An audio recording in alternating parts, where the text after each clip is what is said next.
Surprise! You are going to Taipei. Like Taiwan? We want to give you something special. It's going to be the perfect summer. Hi. Hi. I'm Sophie Ha. Like, haha. I'm Ever. Do you go to college? Are you excited for the summer? See any guys you like? Do you not like to talk? I don't really know if excited is the right word.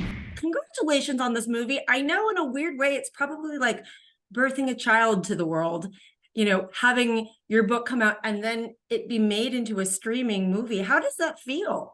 Yeah, it feels incredible. It's been so much work, like getting the book out in the world and now getting the film out in the world. And I didn't even stop to reflect on like what a big moment this was until I was in the car yesterday driving to the San Francisco screening. And my kid reminded me, hey mom, remember what your film manager said? So when I first started this process in 2019, and I was talking to producers and it was looking very exciting, my film manager said, we cannot celebrate until we're in the car driving to the premiere.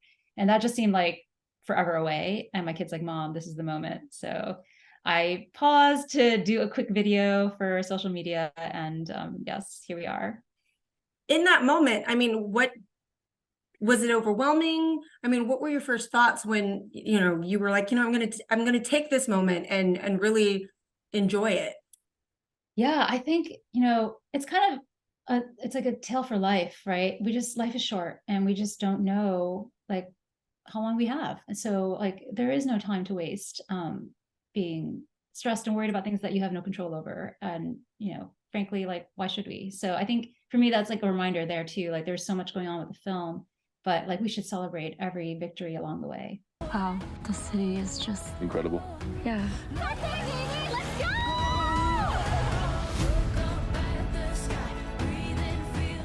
You have xiaolongbao? It's getting a lot better. Chinese word can you write? You have such an interesting background. I mean, is it that you currently work in tech and also a best-selling YA author? I mean, is this your path right now? Well, I literally just left the job 2 years ago. So Okay. I was doing both for many years. And after we hit the New York Times list, and pretty much right before we started filming is when I left my job. I mean, my corporate job. What a leap. But what a leap I'm imagining that this being an author is your dream job. I mean, or maybe it's balancing of the two. I mean, what was that like, making that sort of life decision? Well, you know, I actually haven't talked much about that. I've talked about like the other steps along the way to this 10-year mark. But I should have left sooner, one. Two, I find that I don't write more having left my corporate world. I think a writer can only write maybe 2 to 3 hours a day. I can edit for like 15 hours straight, but I can only generate new material for a few hours. So knowing that about myself was helpful. So I make sure I do try to write every day to capture like those ideas. But what I do end up spending the extra time on is like, you know, movie promotion or some of the producing work that I'm starting to do, and other filmmaking projects. You are here to learn and experience your cultural heritage.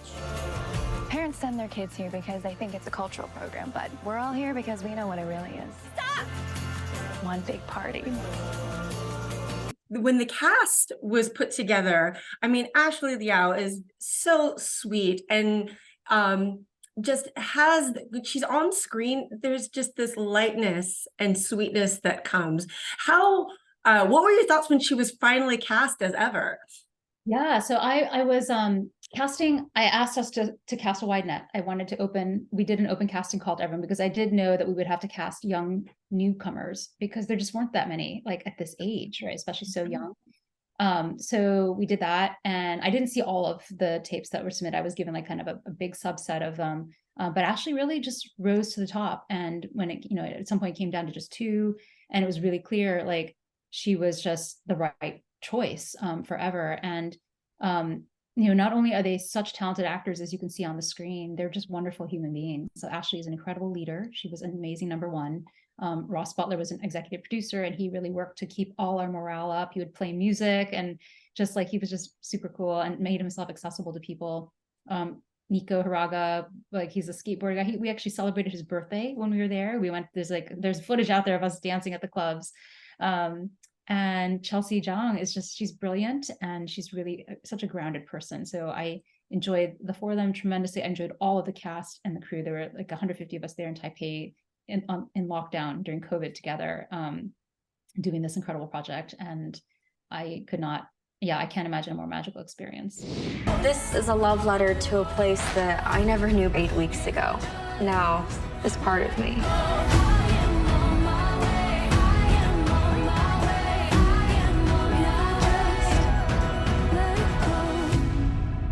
What now?